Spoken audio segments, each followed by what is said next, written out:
Anyway, I'm Channing Gray, and I'm honored to be here. A little surprised, maybe. I'm thinking I was across, and I had the booth across from you guys in the last Fine Furnishing show. I'm thinking maybe that's a reason I got called, or maybe it's desperation to find people for Wednesday night.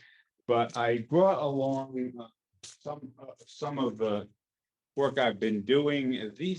These table cabinets I'll get into. These are brand new, and in response to a small artist co-op, I was asked to join down in the village of Peyton Aram in South Dartmouth, and talked about those in a minute. I wanted to talk about a couple of things. First of all, how I got into woodworking, my training, and the kind of work I was exposed to, and the kind of outlook or philosophy. And that probably happened 30 years ago. And I had mentioned to a friend that I really felt this strong urge to get involved with woodworking. I'd always liked creative things. I'd done some painting and the like, and I was working full time for the Providence Journal, the very fine Providence Journal, as a feature writer. So I looked at a lot of art. I covered a lot of stuff. I knew a lot of people in doing crafts. So the guy said, well, Hank Gilpin is having an open studio as church in Lincoln, and you really ought to go there and look at his work. He's a very fine furniture maker. So I go there and I have a moment to say, I'm kind of interested in woodworking. And if you ever had a moment to speak with me, I appreciate it. Next day, I get a call at the Journal bright and early saying, hey, you want to be my apprentice? And I know nothing. I also don't know Hank's reputation as a son of a bitch. So I'm saying, I guess, and so Hank will like to have people in the shop really who he could talk to. And I don't think he ever expected me to do anything but make coffee. But, you go there and you're expected to do menial little tasks on very expensive pieces of furniture. That might just be a little sanding or scraping or something or other. But the pressure's on. You're working on something very, very expensive. So I go in. The first thing he says, well, you have to learn to sharpen your tools. And he's got this grinder that's kind of wobbly. You grind it, you spin it with your left hand, and I'm hoping there was a tool rest side. I'm gonna say there was, and you just kind of square it up. And the thing, I guess it was a plain iron. It came out so much worse than when I started out. I said, I can't do this. So that night I go to Home Depot and get the deluxe, wet grinder set up, and I come in, I show up my car and getting out of the car, and Hank's assistant, the guy from Worcester, looks at me and says, Hank doesn't like those, which means he really doesn't like them. Don't bring it in the shop. And so from the beginning, it was, you learn to sharpen everything was hand-eye. And like the first couple of days there, I'm watching him push, feed a round tabletop into his 36-inch bandsaw, and he's just feeding it in by hand. I'm saying, hey, you have some kind of jig or template. And he just says, does it look round? Period. And it did. And so we never had power tools. It was a table saw, a joiner, and a planer. But other than that, Hank didn't like the noise. He didn't like the whole thing. It was hand tools. He was a Fritz student. And he's the only really major woodworker I know who's given away machines tools over the course of his career. He gave away the shaper that he never turned on. He does not have a lathe, and he makes a lot of round table legs. And so I think that, the first real lesson I got there was the two most important tools we have as woodworkers are sight and touch. So I also was brought up in a tradition there of really fine, working very carefully. I didn't learn that lesson well. I'm trying to do that at an advanced age to be tighter and tighter. And the fact that I've gotten picked up by this arts co-op or gallery, and I'm out in the public, I resisted doing that, and I thought, I've just been sort of down in my basement making this stuff with no particular focus, and why don't I try doing something where it goes out into the world and see what happens. And so I've been working, I'm trying to work a little tighter, but I'm working in my basement in a house on the east side of Providence. And it's basically 2 rooms. So I have had to I cut all the corners off all the outfeed tables so I can just sort of squeeze around between them. And I do most of my work on a cabinet saw with a sled. I have a decent bandsaw with a sled, an old 8-inch jointer, and DeWalt 13-inch planer, and that's pretty much it. So for the cabinets, I wanted to do something more beyond wood, more collagey, not really Cornell, but for a long time I've been building things in the backyard that look a little like birdhouses, and then I put mementos in it or things that remind me of people, and they're a little like the shrines you see along roadsides in Eastern Europe or in Japan. Kami shrines, for the Shinto shrines for kamis, which are the spirits of the land. And I've always kind of liked that. So I did a few boxes or cabinets for this gallery, and the lady said, "Oh, we really like it, but could you not put things in it?" That's what I really want to do. And I'm calling these spirit boxes. And I said, the operative word there is spirit. And the wood, I'm thinking, is a vehicle. I'm a middling woodworker. I don't do outrageously difficult things, but so there was a great sentiment that maybe the public would like to put stuff in a cabinet. And maybe I should just throw a couple out there and see if people would buy them to do that. And so that's the test. The gallery opened last weekend, and I've got maybe 8 pieces in there, including a couple of end tables similar to those. And so there's a drawer and a couple of cubbies, and you could have me make whatever you want. These are, curly black walnut. It's so the point I was going to make was that this is all done hand-eyed. This is my machine. It's my shop. And a painter friend of my house painter gave me this in 1980 after the odometer had gone around, 2 or 3 times, and he didn't want it anymore. It's 36 grit. And I can take these to 90% of where I want them with just, working like this. And that's it. And I then use a sanding block, sometimes a scraper. I haven't used a rasp in a long time.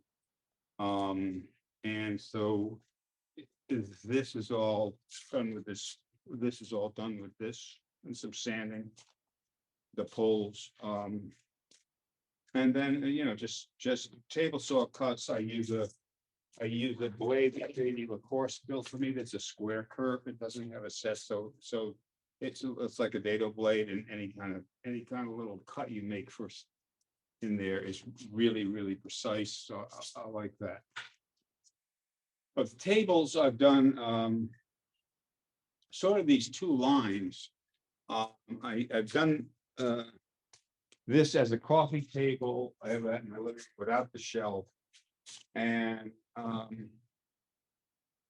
I would say that I'm working with the same feeling of the spirit of the object. I try to work carefully, but I'm not doing through tenons. I'm not doing, all kinds of, what do you want to say?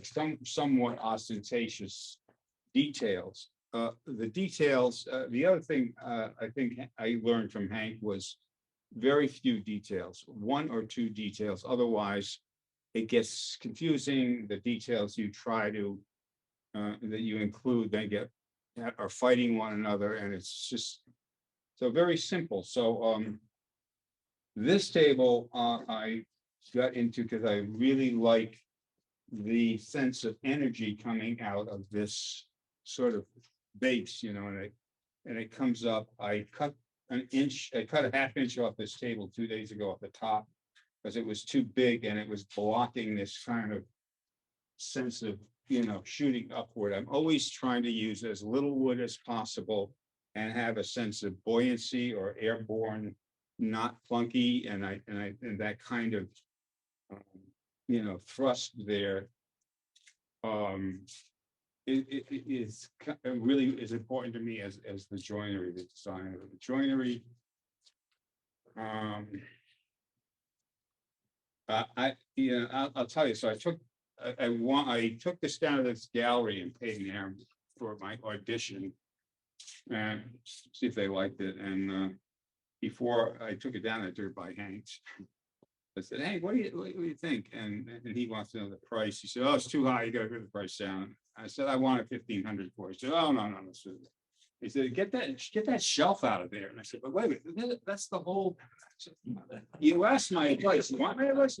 I hate it. Get rid of it. And he said, "Well, what's with the flush joints?" And I said, "Well, I've always done flush joints, because to me, this, in my younger days, this would have had a radius.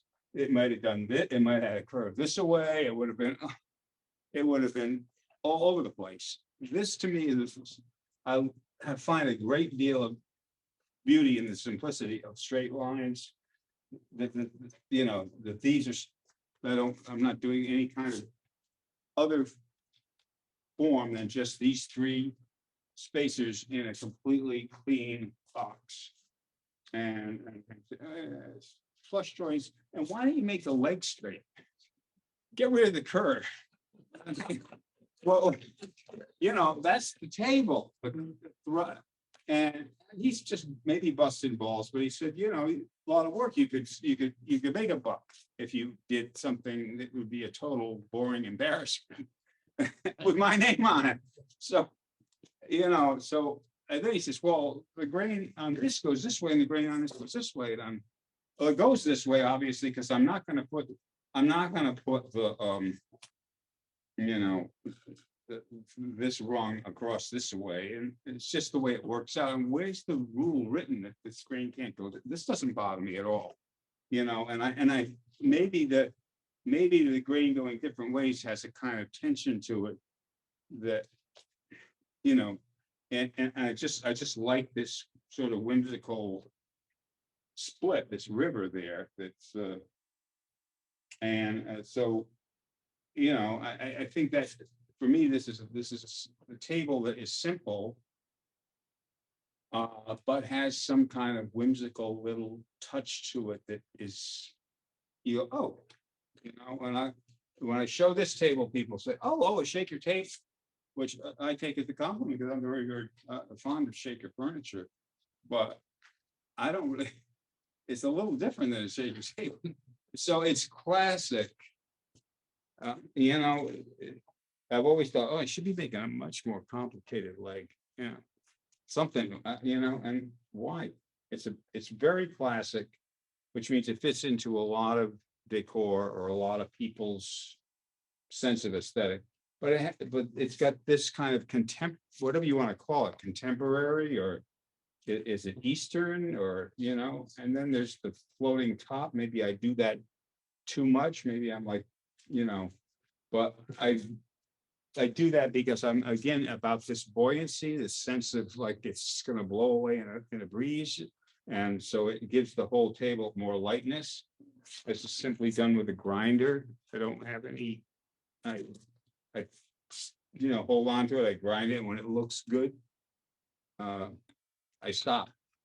And then the plates are just, they're just tenon into the apron here, small, but tenons, and it could be a lot. It could be a lot fancier. It's a very simple I personally like this being square and not going up like this, but not having any other detail to it, and the detail is this and this.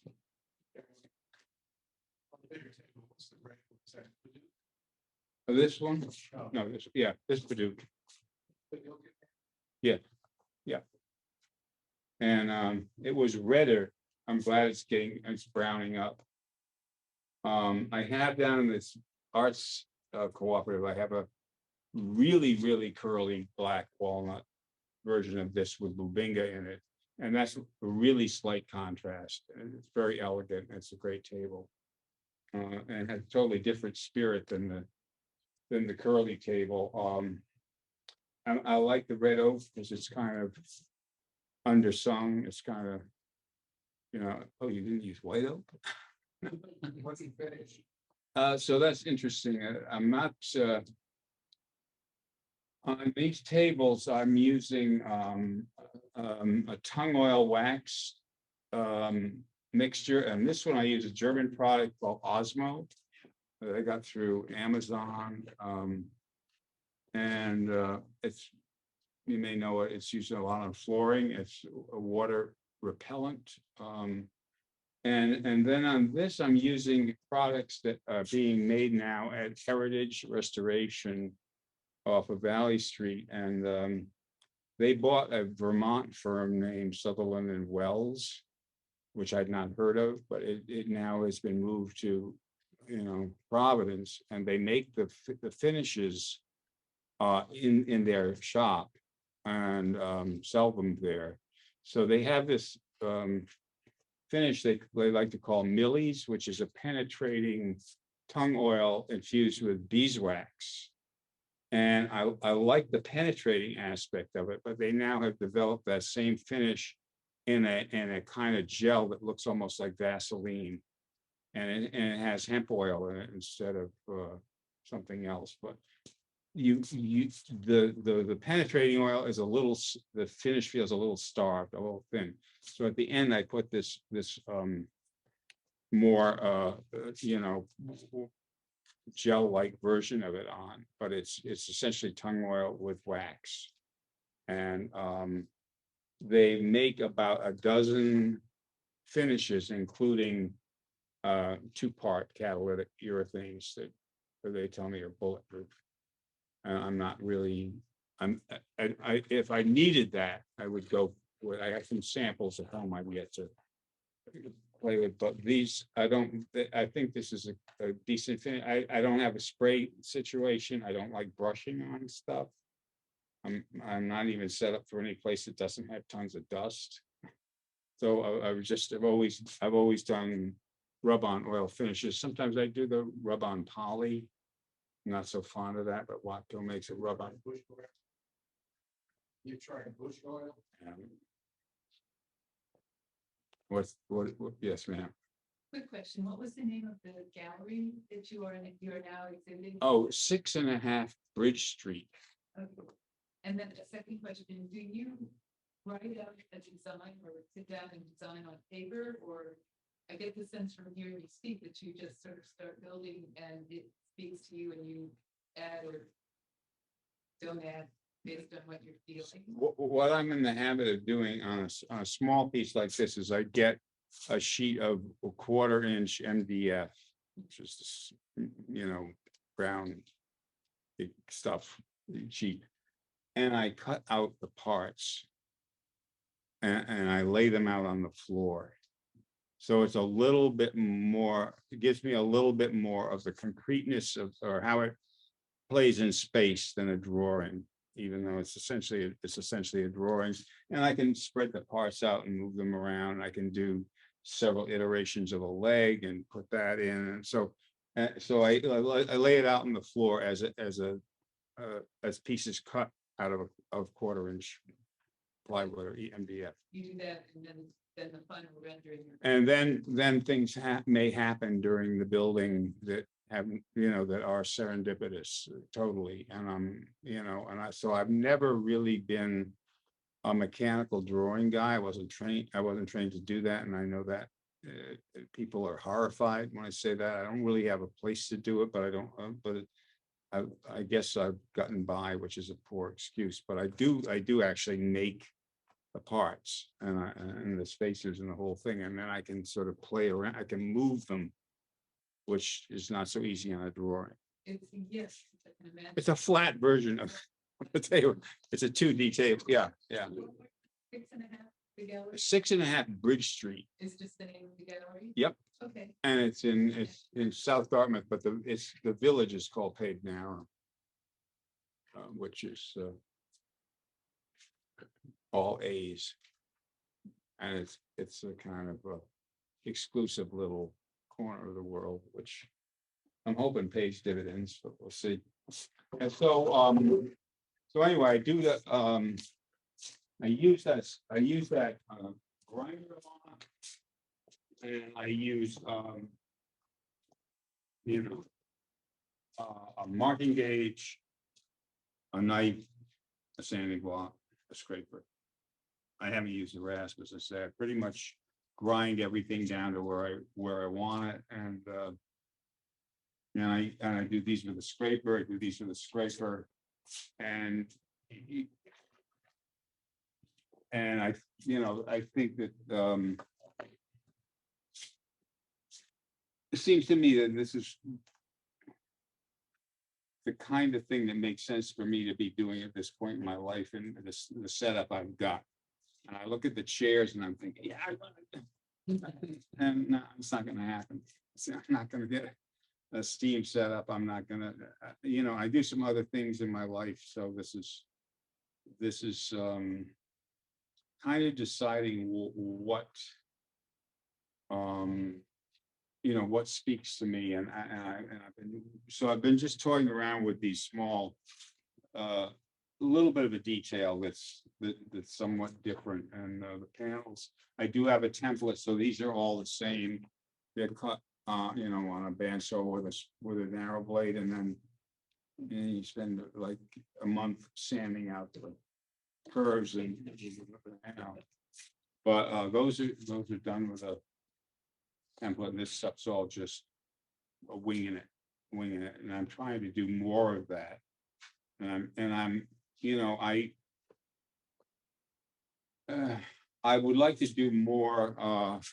I have a box that's just rough weathered butternut.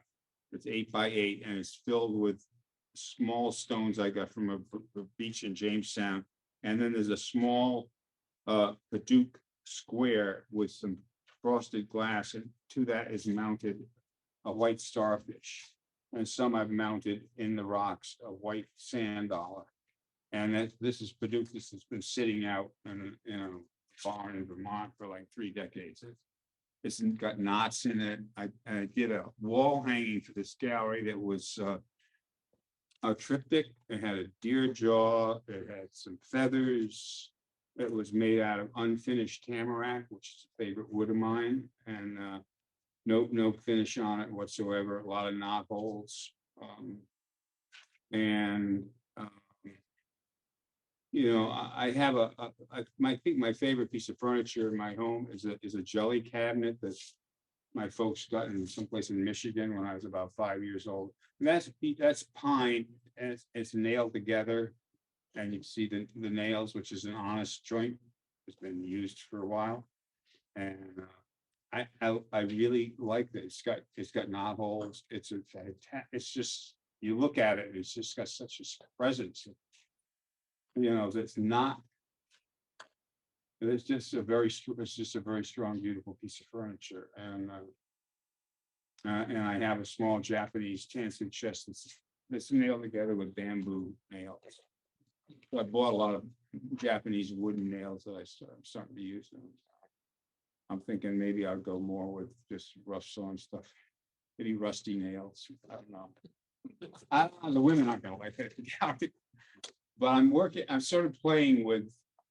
I would like to do more with really raw forms juxtaposed with something really exquisite. So you may have rough sawn weathered wood against something that's carved out of some really beautiful piece of walnut or early cherry or something like that, and the combination of those. Just to sort of explore all the facets of wood. I mean, I get a lot of wood from a Highland hardwoods up in southern New Hampshire. It's just west of Portsmouth. But I get a lot of wood from our friend Joe Tatro, who, you know, a character.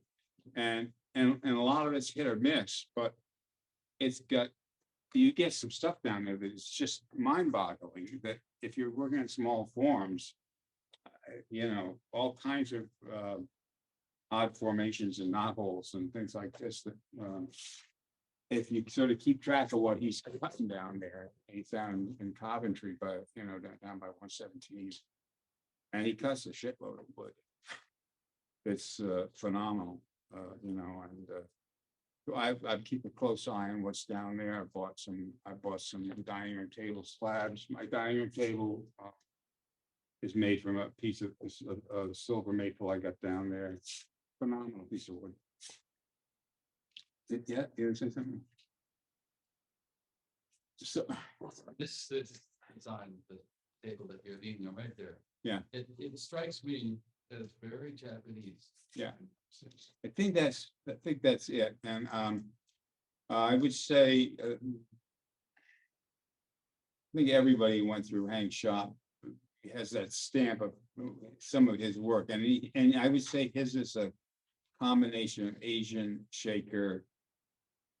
He's done a lot of things that are kind of odd, but the bread and butter when he was early on, it was that sort of feeling of Asian and Shaker, and all of that appeals to me because it's light again. It's not, these legs are 1.25 inches. Anything over that seems to me clunky. I need to leave enough meat for the joinery, for the tenon. I don't want to get you know, I want to have it last. How are since you just mentioned, it, how are you joining the legs and the styles at the top? How are you joining? So Are they tenon? Yeah. Are they all two tenon? Yeah. So this is all Morrison tenon, and then this Morrison tenon, this is Morrison tenon, and then I cut a groove. This is I cut a tongue on this panel. With 1.75 inches exposed, and then I cut a tongue, and there's a groove around that I drop it into. But I don't use any joint but Morrison tenon. These are Morrison tenon. You know, I don't know how to do anything else. I'm really not much of a woodworker, is what I'm trying to say. I have a repertoire that I play with, and I don't see too much need to get. It's partly how I'm set up in my shop, but also how I've sort of distilled down my life into what I think I can do in terms of, you know, I spend a lot of time at the piano. I would love to learn big blockbuster. I'm not going to do it. I'm very happy playing easy things I can master that are short, and I don't think it eliminates a lot of frustration. And we all know that, you know, no matter how long you've done this, and you're like, dang, I didn't see that, or the wood ended up doing, you know, why wasn't it, you know? And it's an interesting journey doing this, that I'm thinking, and you know, I'm 76 and concentrating more on the process of doing this, and I'm kind of wondering about being in this arts cooperative in that, you know, high-end community. I hate to say, every time you show something to somebody, so well, what are you gonna ask for it? You know, what's it worth? And you know, you're just pulling that number out of your ass. You really, it's worth what someone's gonna pay for it. And I mean, there are limits, but. Everybody has had. Vastly different. I took these two, I took this table. And I left another one down at the gallery that's exactly like this, except it has a really dark bark inclusion weaving through the tie to top. It's very nice. And so I said to the lady, well, look at these tables. And I said, what do you want? I said, oh, I looked at 1,500. She's for both, right? I'm really, you know, I mean, if you go on, you know, when a bag of groceries is $100. Or it's, you know, I mean, I spent $80 in gas going up the highway. And that's not even the wood, so, and that's an issue with, of course, with furniture, and so, if you make something that's totally non-functional, useless, you can put whatever price you want, you know, but when it's a table, you get, I don't know, you could buy that table at parties, but you know, once it gets functional, it gets into a reference point that is. And woodworkers seem to be at the bottom of the barrel when it comes to, you know, remuneration. I mean, next to plumbers and electricians, and Well, they make a lot more. I know it, I mean, you know, and so I'm not really a big fan of the labor of love school of woodworking. I mean, this is probably, this base, I'm thinking it's about 15 hours. You know, two days to make that base. And it's sick. It's a long time to make this, and I don't, and so what's that? We sell that for? We will find out. But so as I say, I've done these in larger forms. And you know, done sideboards and all sorts of things, and at the moment, it's just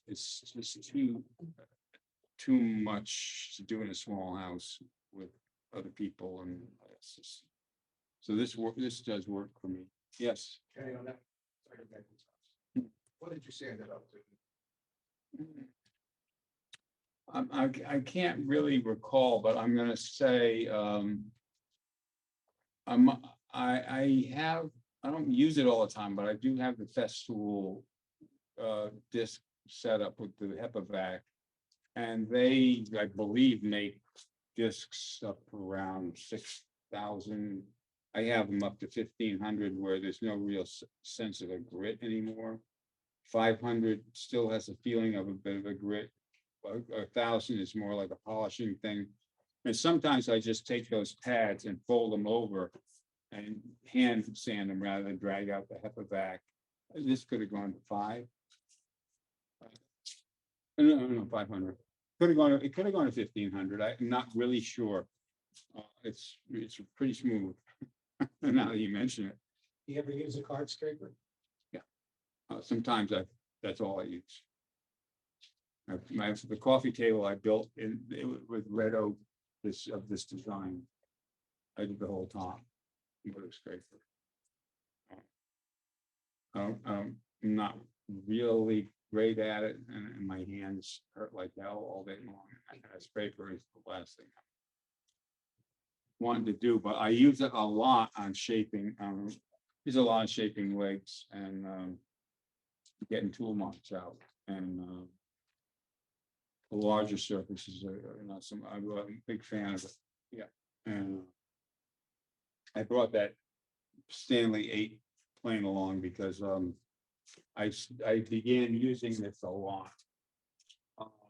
And I brought it because I think most people use it for a door stop. You know, it's kind of a curiosity. I didn't really even know they made an 8 about 10 years ago, 8 years ago, but I like it because you get this reference point across the whole table. This is really like owning a 24-inch jointer.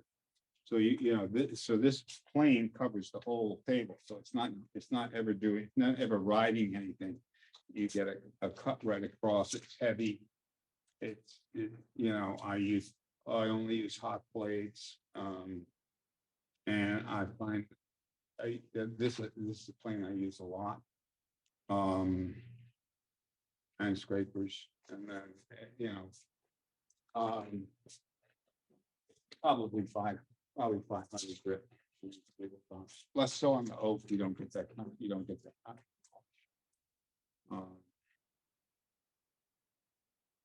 And I don't know what else to say. On the second maple one, Yeah. the two pieces. How did you get it so that they fit in there? Yeah, I was careful. Tell me, you know, No, there's no secret. There's no secret other than, so this space. It is, I guess I was real careful on. Determining that this space remain, I think it's an inch and three.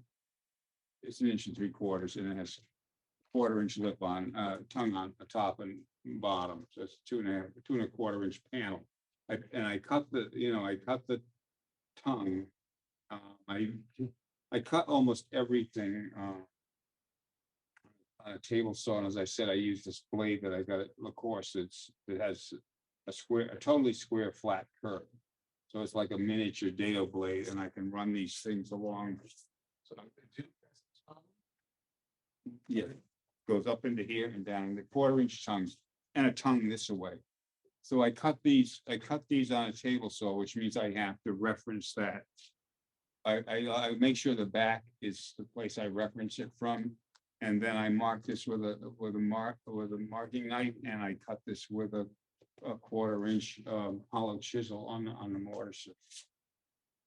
And I don't use a router if I can help it. I don't have a router kit set up in the laundry room cover underwear. They're prone to wrecking your stuff. Yeah, so I cut that with a hollow chisel, and then it seems to work out if you, I try to measure carefully on that. I only use a Starrett 6-inch machinist rule. Tape. And you sort of squeeze them in. I don't know. And it's always in woodworking, you hit some things better than others, some things are tighter than others, but that has worked out much to my surprise. I've done a lot of these tables, and I've never had any serious gaps with the panel. And they have that's the Oriental kind. I feel that's the kind of Asian feel, is something kind of tigery. I don't really know, or yeah, and I put that one little hole in it. Maybe that's a good thing. I don't know, but so it's different influences. I feel it has a contemporary feel, but a very classic feel. Some people like it, some people don't. I wrap it out under here, so this is not a heavy lip, but there's enough wood so I get a good joint. It's a 3/4 inch thick piece, I believe, and then but I make this a thin lip. I've not tried it without it. I think it needs something there, a detail. And as I say, I've done a lot of these. And this other one, coffee tables, kitchen tables, that sort of thing, with this particular leg, which is 3 inches, because that's the depth of the table saw. But I cut it on a sliding. For cutting tenons, I use a plywood box that slides on my fence with just a upright, the hole that's square, and I move the fence to determine so I cut this 3 inch element here, and so I can divide this up. So everything lines up off this cut. And and as I said, earlier on, I would have done a lot of curves and radiuses and softer things and I feel that the straighter edge and the squareness, the flush joints. I like the crispness of it, and I think it shows off this better than if this were rounded and, you know, yeah, I just, that's what I'm drawn to, is something a little, you know, very plain. And then one or two elements, and so this was meant to be something quirky and whimsical, and some people like it, and I find some people don't. Do you sign your pieces or have a special product you attach? I watch a lot of antique sculpture. I'm not an antique, yes. I don't, I know a lot of people. And I'm wondering if when people are looking for these. Yeah, I have signed some people when commissions when people like think that's important. And I don't, Intellectual property is a big thing now. well, I guess, I'm trying to make the joints tight. But I could, I don't know. I'm not opposed to it. I'm just not happy to do it. I could get maybe a little logo branding thing or something, but I will do it if somebody is pushy about it. That's a good group. I was only discovered I have a chair that's broken. I thought. Because I'm dead, you mean? Well, no, I Yeah. just think it's an important legacy to have your things out in the world, but also like Maybe, yeah. I mean, it's a non-woodworking issue for me.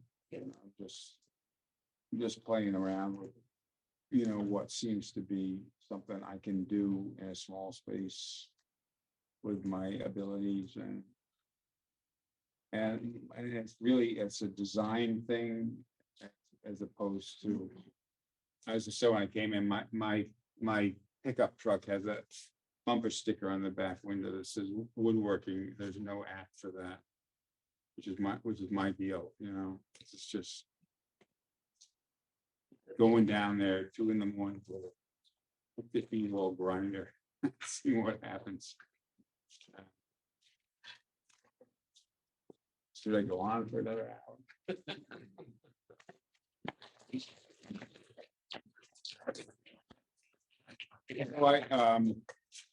I forgot 2 things. One of the iterations of this is maybe I mentioned is a 4x8 box, which I'm finding I can put a little thing. What if I just worked it on a 4x8 format? It's a mitered box, 1 3/4 feet with feet. It stands on the table. And I'm putting in feathers and crab claw, everything natural forms. And maybe I would do a whole other. I don't know. So what interests me is these smaller forms like this. I'm a pianist, so I'm a big fan of this Italian composer Domenico Scarlatti. He wrote these sonatas that are just maybe 2, 3, 4 minutes long. He wrote 550 of them. And every one of them is a total universe of emotional. It's like a theatrical, amazing thing. And I'm thinking, what if I just worked with 4x8 inches, and arranged things or carved things to go in it. And my next box I wanted to do, I got this handmade bird's nest from Amazon, which looks pretty nice. I understand that's maybe not so good as the real thing, but I was going to put that in the top, and I was going to carve a walnut crotch below it that that it would fit in. I could find a branch or something, and then I was going to have maybe a drawer below it or some kind of thing that would involve carving Maybe the drawer would have rocks that look like birds' eggs that went with the, and I'm interested in doing that, and some people are saying, we would like to do it ourselves, so that's why I'm doing the two things, but I'm really sort of committed to doing small forms and finding, whole emotional, array of emotions and shapes, and it's largely energy. I'm a big fan of indigenous art and indigenous culture, religions, whatever you want to call it. That are very much about, as I say, these shrines that you see in Japan, Shinto shrines about spirits of the land, and so there's a whole thing where there's no separate, where everything in a person's life in indigenous culture is, you could call it spiritual or religious. It's all a part of there. And so I'm sort of interested in how that might work into forms, even though I still make furniture, but I'm interested in the energy of furniture. And the presence of it is the presence of it. And so when I walk into a room, I either say, oh, or, I mean, within 2 seconds, I know whether for me it works or not, because it's the energy of it. And it's not, I don't go around saying, oh, it's kind of, what? Don't really care. I really don't care. If it's alive, that's good for me. That's my own, I don't know how you develop that. It's there for me. It's a visceral thing rather than a technical thing, so I don't have to.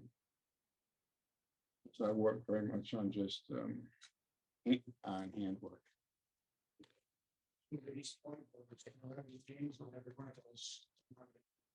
What's that, please? So to the lady's point, Starlight's neighbors on every one of those smart. Yeah.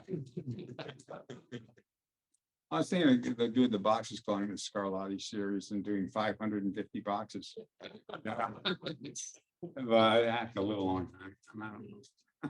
Something that would kill me.